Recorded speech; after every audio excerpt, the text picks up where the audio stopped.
देख रहे हैं सिटी इंडिया न्यूज चैनल हक की आवाज। पैराडाइज फंक्शन पैलेस महबूब नगर जिला विकाराबाद तांडूर हलके कांग्रेस पार्टी का वसी सतही इजलास तांडूर रुकन असम्बली बोयानी मनोहर रेड्डी की सदारत में मुनाकिद हुआ, जिसमें जिला कांग्रेस पार्टी के सदर ओपरगी रुकन असम्बली राम मोहन रेड्डी, जिला परिषद चेयरपर्सन सुनीता महेंद्र रेड्डी और टीपीसीसी जनरल सेक्रेटरी रघुवीर रेड्डी ने मेहमान खुसूसी की हैसियत से शिरकत की। इस मौके पर रुकन असम्बली बोयानी मनोहर रेड्डी ने कहा कि आने वाले पार्लियामान इंतखाबात में भारी अक्सरियत के साथ कामयाबी हासिल करना ही हमारा मकसद है। पार्टी कायदीन और कारकुनान असम्बली इंतखाबात की तर्ज पर सख्त मेहनत करें। उन्होंने कहा कि मैं इस बात को यकीनी बनाने की जिम्मेदारी उठाऊंगा कि आने वाले बल्दियाती इंतखाबात में कांग्रेस पार्टी सबसे ज्यादा सीटें जीत ले। इसके अलावा कायदीन और कारकुनान की हैसियत से आपको हमारे तांडूर हलके में सबसे ज्यादा अक्सरियत दिलाने की जिम्मेदारी उठानी चाहिए।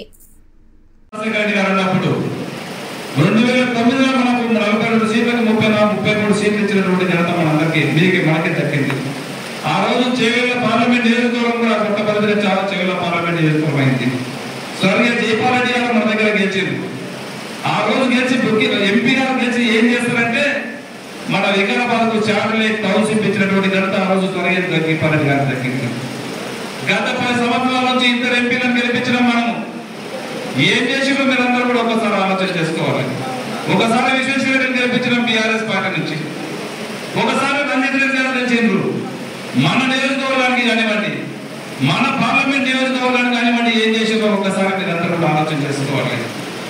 అందుకే రేపు చెప్తున్నా, రేపు రాబోయే రోజుల్లో మన రాహుల్ గాంధీ గారు ప్రైమ్ మినిస్టర్ కావాలంటే ఖచ్చితంగా ఎంపీగా మన కాంగ్రెస్ పార్టీ అభ్యర్థిగా సునీతమ్మ గారిని ఖచ్చితంగా మంచి మెజారిటీతో మనందరం కూడా గెలిపించవలసినటువంటి బాధ్యత ఉంది. ఈ రోజు రేవంత్ గారికి అధికారులు స్వేచ్ఛగా ఈ రోజు పార్టీ ఇచ్చింది. ఈ రోజు కాంగ్రెస్ పార్టీలో ఎక్కడ పోయినా డైరెక్ట్ ఇండివిజువల్ సోనియా గాంధీ గారు స్వేచ్ఛ ఇచ్చి డైరెక్ట్ తనే నేషనల్ పార్టీ అంటే ఎక్కడి నుంచో టికెట్స్ అనౌన్స్ అయ్యింది. అన్న ఎలా రేవంత్ గారు ఎలా డైరెక్ట్ మామూలు వచ్చిన మొన్ననే కొడంగలని వంశన్న గారిని ఎంపీగా డిక్లేర్ చేయడం జరిగింది. మొన్న సునీతమ్మ గారిని డిక్లేర్ చేయడం జరిగింది. అలాంటి స్వేచ్ఛ ఇచ్చి ఈ రోజు తక్కువ టైం అని కాంగ్రెస్ పార్టీని అధికారంలో తీసుకురావడం జరిగింది. ఈ రోజు మీరందరూ కూడా మంచి మెజార్టీ కాంగ్రెస్ పార్టీ నుంచి, ఈ రోజు మన నియోజకవర్గం నుంచి కాంగ్రెస్ పార్టీకి మంచి మెజార్టీ ఇచ్చినట్లయితే వారి తాను అభివృద్ధి కూడా మన గౌరవ ముఖ్యమంత్రి గారిని కొట్లాడి రేపు జరగబోయే దాంట్లో మా పార్టీ నుంచి మన కార్యకర్తలు మా నాయకులు నాకు మంచి మెజార్టీ ఇచ్చారు. ఖచ్చితంగా కాంగ్రెస్ పార్టీని తాండూరు నియోజకవర్గాన్ని అన్ని విధాలా డెవలప్ చేసే బాధ్యత కూడా మనకుండని మీరు చేయాలని చెప్పి మన పక్కనే ఉన్నటువంటి రేవంత్ అన్న గారితో రేపు కొట్లాడి తీసుకొచ్చే బాధ్యత నేను ఖచ్చితంగా తీసుకున్నానని చెప్పి కూడా మీకు అందరికీ తెలియజేస్తా ఉన్నాను. మీకందరికీ ఇప్పుడు కొంతమందికి ఇబ్బంది ఉంది. కొంతమంది ఈరోజు పత్రికా సోదరులు కూడా మళ్ళీ పని కట్టుకున్నారు. కొంతమంది రాష్ట్రాలు రద్దులో వచ్చినట్టు ఒక వర్గం అది, ఒక వర్గం ఇది, ఇంకొక వర్గం ఇది అని చెప్పి ఏదేదో రాష్ట్రాలకు పత్రికా సోదరులకు నేను ఒకటే విజ్ఞప్తి చేస్తా ఉన్నాను. దయచేసి మీకు మాత్రం అలాంటి పార్టీ చెప్పాను. మాకు ఒకటే పార్టీ ఉంటది, ఒకటే వర్గం ఉంటది. కాంగ్రెస్ పార్టీ మాకు ఒకరే నాయకులు ఉంటారు. రేవంత్ రెడ్డి గారి అధ్యక్షతన ఖచ్చితంగా ఒక ఎమ్మెల్యేగా తాండూరు నియోజకవర్గంలో నేను మీకు ఎలక్షన్ లో ముందే చెప్పి ఉన్నాను.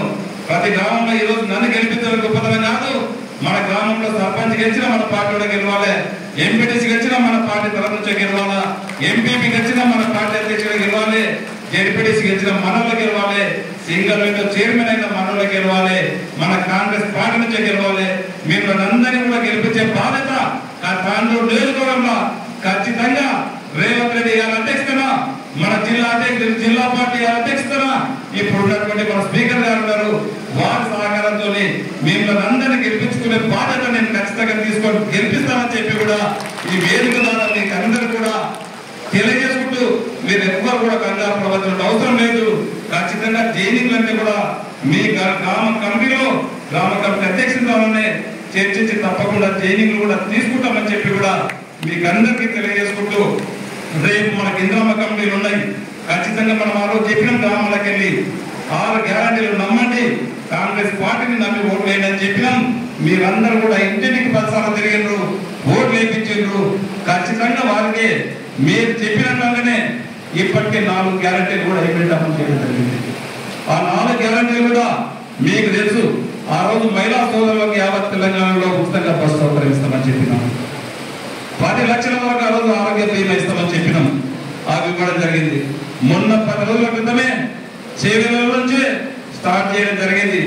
మహిళలు జరిగింది. ఇంకొకటి 11 తారీఖు నాడు మనం ఆ రోజు చెప్పినాం, గతంలో ఏదైతే చేసిందో ఇల్లు ఇచ్చిందంటే కాంగ్రెస్ గవర్నమెంటే ఇచ్చింది. గతంలో భూములు ఇచ్చిందంటే భూములు వచ్చిందంటే కాంగ్రెస్ గవర్నమెంటే వచ్చింది. మళ్ళా కాంగ్రెస్ పార్టీని ఆశీర్వదించండి, కాంగ్రెస్ పార్టీని గెలిపించండి అని చెప్తే మీరందరూ కూడా కష్టపడ్డారు. రేపు 11 తారీఖు నుంచి మన కాన్స్టిట్యూన్సీ కూడా 3500 ఇల్లు వస్తా ఉన్నాయి. మీకు అందరికీ కూడా మీ సమక్షంలోనే గ్రామంలోనే మీరందరూ కూడా కూర్చోండి. మీరే సెలక్షన్, ఇల్లు లేని వారికి అందరూ కూడా మీరే సెలక్షన్ చేయండి, మీరే లిస్టులు రాయండి. మీరు ఇచ్చినటువంటి లిస్టు ప్రకారమే ఖచ్చితంగా 3500 ఇల్లు మీకు అందరూ కూడా ఇచ్చే బాధ్యత నేను ఖచ్చితంగా తీసుకుంటానని చెప్పి కూడా మీకు వేదిక తీసుకుంటాను. అదే కాకుండా రేపు ఇంద్రమ్మ కమిటీలు ఉన్నాయి. ఖచ్చితంగా కమిటీలు కూడా 11 తారీఖు నుంచి గైడ్లైన్స్ వస్తాయి. మనకు ఆ గైడ్లైన్స్ కూడా అన్న రామ్మోహన్ రెడ్డి గారు కూడా చెప్తారు. ఖచ్చితంగా గైడ్లైన్స్ వచ్చిన తర్వాత మీరందరూ కొత్త పాత లేకుండా పనిచేసే వాళ్ళు మీరందరూ కూడా గుర్తించుకొని దయచేసి మీరే గ్రామ పెద్దలు ఆ రోజు మన